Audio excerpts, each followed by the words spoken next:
श्रोते हो नमस्ते. आपल्या सर्वांना शुभ दिवस. श्रोते हो, या जीवनाच्या प्रवासामध्ये जगायचं राहून गेलं नाही पाहिजे.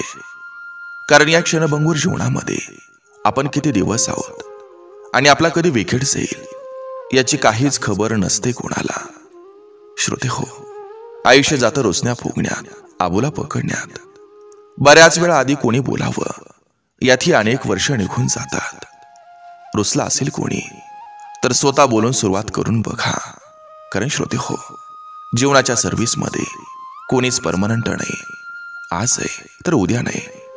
शेवटी फक्त फोटो रूपी आठवणीत आपण राहतोय. म्हणून जगून घ्या, बोलून घ्या, मन मुराद हसून सुद्धा घ्या.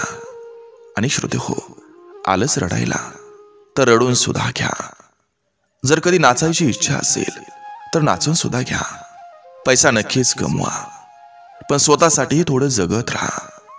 कारण श्रोते हो, आपल्याला लहानपणी वाटायचं मोठं व्हावं, मोठेपणी वाटतं आपण श्रीमंत व्हावं, आणि म्हातारपणी वाटतं आता परत लहान व्हावं.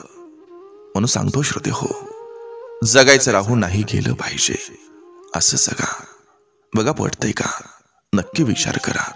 चला, आजही आपल्यासाठी सुंदर विचारांची ही शिदोरी, ही मालिका अशीच पुढे घेऊन आलोय. चला करूया सुरुवात सुंदर विचारांना, सुंदर सुविचारांना.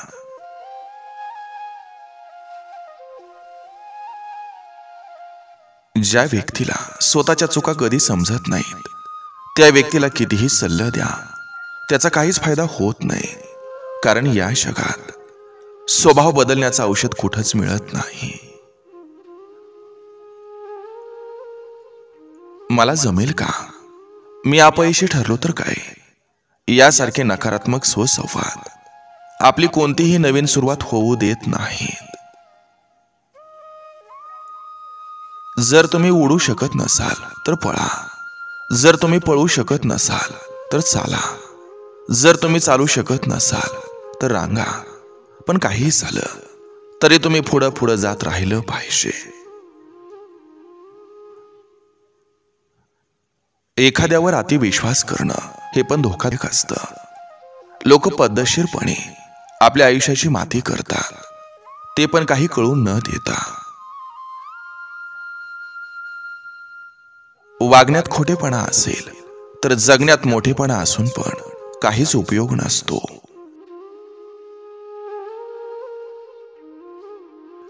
रंग पाहून माणसाचा स्वभाव कधीही शोधू नका. कारण निष्ठावंत आणि चांगली लोक ही नेहमी साधारणच असतात. एकटे पडायला आपण जिथं घाबरतो तिथूनच आपल्या लाचारीची सुरुवात होत असते.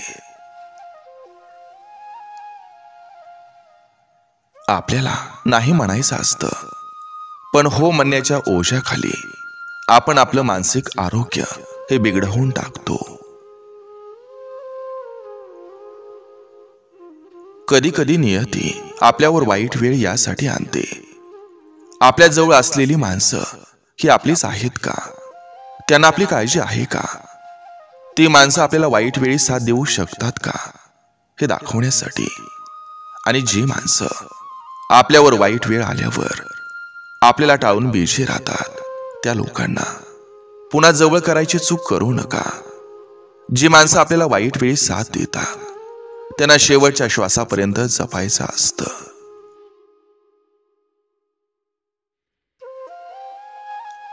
एका स्त्रीला मरण्यासाठी अनेक कारणं असतात, पण जीवन जगण्यासाठी एकच कारण असतं, ते म्हणजे तिची मुलं. यशस्वी नाही झालात तरी चालेल, पण प्रयत्न असं करा की तुमचं कष्ट बघून समोरच्यानं तुम्हाला बाप समजावं.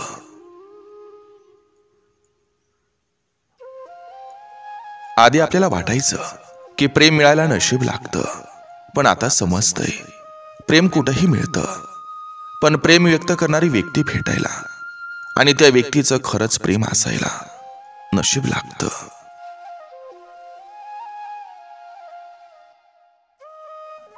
माणसांचं वागणं पण विचित्र आहे.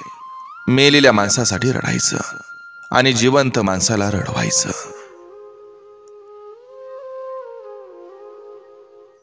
नातेवाईक भलेही सुखदुःखात विचारत नसतील, चौकशी करत नसतील, पण स्टेटस आणि स्टोरीवर बरोक्ष असतं. सगळ्यांना आपल्याबद्दल सगळं काही सांगत बसू नका, कारण काही गोष्टी पडद्याआडच बऱ्या असतात. अशा वेळी आपलं कोण आणि परक कोण हे समजलं तर बरेच प्रॉब्लेम कमी होतात. नाहीतर मी सांगतो तुला आणि तू सांग गावाला, असं होतं.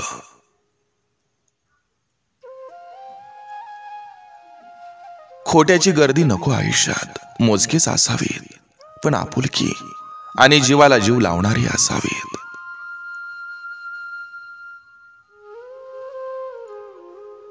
पुरुषाची सर्व ताकद एक स्त्री असते. तिनं जर साथ दिली तर तो पूर्ण जग जिंकण्याची ताकद ठेवतो. वाईट वेळेत कधी साथ न देणारे वेळ निघून गेल्यावर म्हणतात, मला सांगायचं मी आलो असतो. असतात असे काही लोक मदतीची ढोंग करणारे, जे गाव मेल्यावर सरपंच व्हायला येतात. सत्य नेहमी मनाच्या तळाशी जाऊन बसलेलं असतं. वरवर असणाऱ्या गोष्टी म्हणजे निव्वळ मनाची घातलेली समजूत असते. सत्यावर नेहमीच एक तवंग असतो. तो म्हणजे कोण काय म्हणेल किंवा कोण समजेल. आणि त्या तवंग असलेल्या गोष्टींना सत्य मानलं की सत्यापर्यंत कधीच पोहोचता येत नाही, किंवा पोहोचायचं म्हणलं तरी खूप कठीण आणि वेळ खाऊ असतं.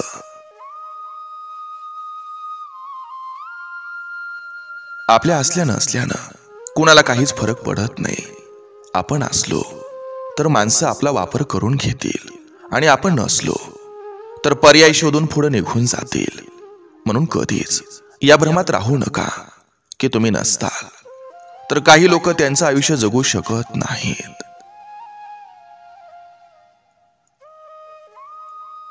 वेड्यासारखं शांत राहा, लोकांचे रंग आपोआप दिसतील. माणसांच्या विश्वासाचा वापर करून कमावलेला पैसा तुमच्या गरजा तर पूर्ण करू शकतो, पण चेहऱ्यावर कधी समाधानाचा हसू येऊ देणार नाही.